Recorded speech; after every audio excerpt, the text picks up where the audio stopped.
20년입니다. 무려 20년 동안 중국은 월드컵 본선 무대를 밟지 못했습니다.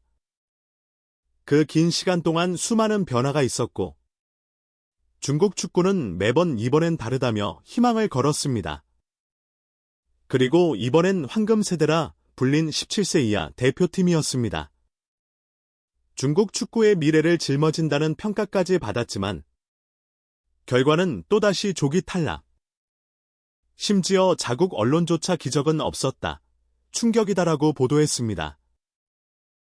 사우디에 지고, 우즈벡에 무너지고, 결국 월드컵 티켓은 날아갔습니다.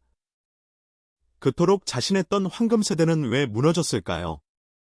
선수들은 분명 열심히 뛰었습니다.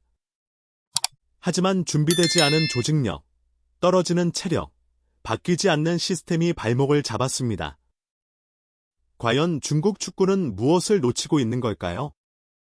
지금부터 그 몰락의 원인을 하나씩 짚어보겠습니다. 중국 축구는 이번 17세 이하 AFC 아시안컵을 아주 중요한 기회로 봤습니다. 2025년 U-17 월드컵 출전권이 걸린 대회였기 때문이죠. 총 8장의 월드컵 티켓이 주어졌고 조 편성도 나쁘지 않았습니다. 현지 언론에서는 꿀조에 들어갔다는 말까지 나왔을 정도였습니다. 그러니까 중국 입장에서는 최소한 조별리그는 통과할 수 있을 거라는 자신감이 있었던 겁니다. 하지만 결과는 완전히 예상 밖이었습니다. 조별리그 3경기에서 2패 1무, 단 1승도 거두지 못한 채 조기 탈락. 기적은 일어나지 않았다는 현지 보도처럼 기대는 물거품이 됐습니다. 1차전 상대는 개최국 사우디아라비아였습니다. 치열한 경기를 펼쳤지만 결국 1대2로 패했고, 2차전에선 한때 1대0으로 앞서면서 승기를 잡는 듯했지만 후반전에만 2골을 내주며 또다시 1대2 역전패를 당했습니다. 이쯤 되면 단순한 실력이 아니라 패턴입니다. 전반엔 잘 버티다가 후반에 들어서 체력이 급격히 떨어지면서 무너지는 전형적인 흐름. 선수들도 이를 인정했습니다.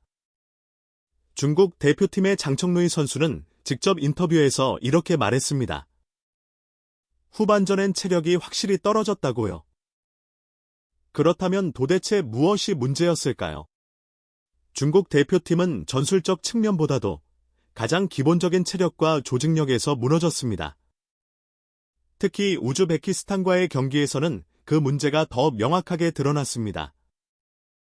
2골 모두 크로스 상황에서 실점했는데, 놀랍게도 중국 수비수들은 상대 선수를 제대로 마크하지도 않았습니다. 이건 단순한 실수가 아니라 조직적인 훈련이 부족하다는 증거입니다. 상황 판단이 느리고 수비 시 위치 선정도 엉망이었어요. 아무리 좋은 개인 기량을 가진 선수들이 있어도 기초 체력과 수비 조직이 안 되어 있으면 국제 무대에선 살아남기 어렵습니다. 결국 황금 세대라는 타이틀은 이름뿐이었습니다. 선수들은 최선을 다했겠지만 준비가 되지 않은 팀은 끝내 살아남지 못합니다. 그게 이번 중국 대표팀의 현실이었고, 또 한 번 반복된 희망 고문의 결말이었습니다. 이번 대회에서 드러난 건 단순한 경기력 부족이 아니었습니다. 중국 축구의 시스템, 특히 청소년 육성 시스템이 근본적으로 실패했다는 사실이 다시 한번 확인된 겁니다. 이 팀은 단순한 청소년 대표팀이 아닙니다. 이미 세계 주니어 선수권 대회에도 나가봤고, 중국 축구계에서 황금 세대라 불리며 큰 기대를 받았던 선수들이 모여 있었습니다. 하지만 기대만 컸지 준비는 너무도 부족했습니다. 전술적 완성도는 낮았고 체력은 부족했고 위기 상황에서의 대응 능력도 보이지 않았습니다. 여러분, 중국은 2002년 한일 월드컵 이후 단 한 번도 월드컵 본선 무대에 서보지 못했습니다. 벌써 20년이 넘는 시간 동안 청소년 대회에서든 성인 대표팀이든 국제 무대에서 번번이 탈락을 거듭하고 있습니다. 이번 U-17 대표팀은 그래도 희망이 있다는 평가를 받았던 팀이었습니다. 하지만 그 희망은 결국 또다시 무너졌고 중국 축구는 가장 가능성이 있다던 세대마저 스스로 무너뜨리고 말았습니다. 문제는 이게 반복되고 있다는 겁니다. 실패를 경험했으면 바꿔야 하잖아요. 그런데 중국은 실패할 때마다 선수만 바꾸고 감독만 바꾸고 정작 중요한 시스템은 그대로 두고 있습니다. 이번 대회에서도 똑같은 장면이 연출됐습니다.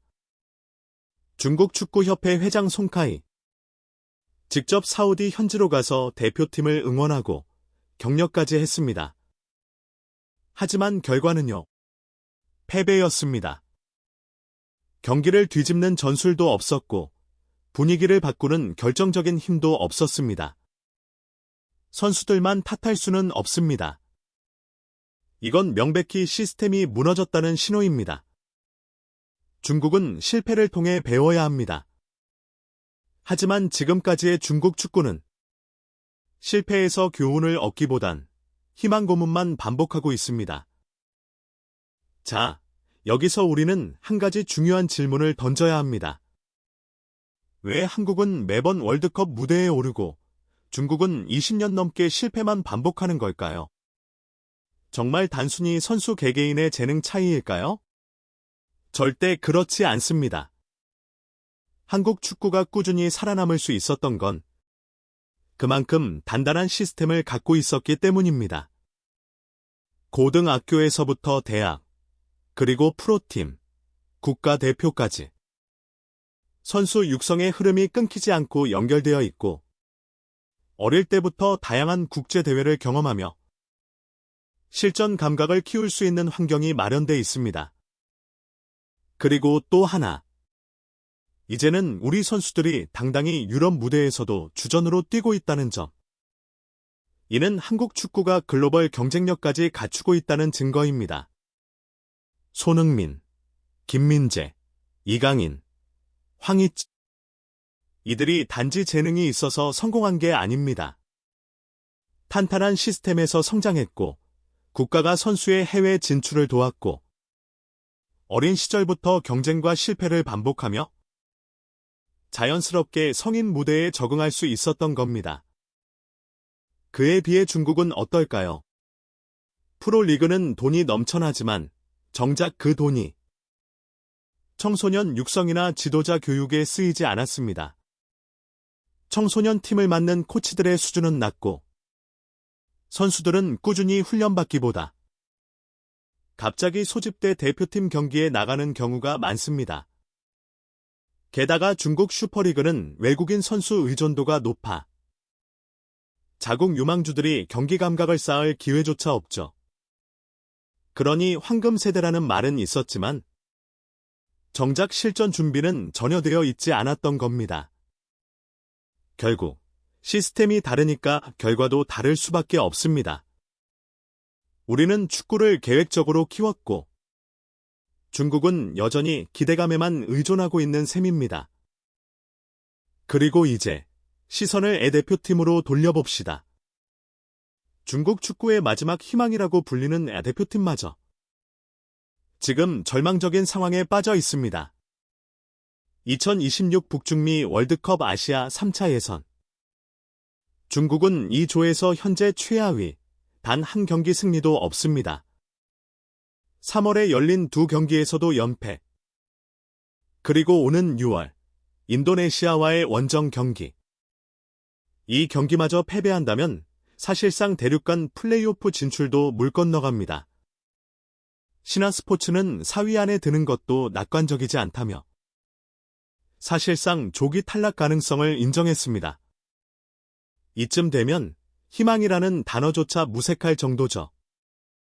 U-17 대표팀이 무너졌고 A대표팀도 추락 직전. 청소년부터 성인팀까지 전체 시스템이 한꺼번에 흔들리고 있는 상황. 중국 축구는 지금 그야말로 총체적인 붕괴 상태입니다. 20년 동안 한 번도 바꾸지 못한 결과 매번 기대감만 부풀리다가 실망만 남겼습니다. 우리가 묻고 싶습니다. 중국 축구는 그동안 도대체 무엇을 배우지 못한 걸까요? 이렇게 매번 무너지고도 여전히 같은 길을 반복하고 있는 그들에게 더 이상 황금 세대라는 말은 어울리지 않습니다. 한국은 꾸준한 시스템과 국제 경쟁력을 통해 나아가고 있지만 중국은 아직도 기대감과 포장된 이미지에 기대고 있을 뿐입니다. 이 시스템을 바꾸지 않는 이상 중국은 앞으로도 한국은커녕 아시아의 강호들과도 어깨를 나란히 하긴 어려울 것입니다. 지금까지 김준석 해설위원이었습니다. 영상이 흥미로우셨다면 좋아요와 구독 부탁드리고요. 다음 영상에선 중국을 넘은 베트남 이야기로 돌아오겠습니다. 감사합니다.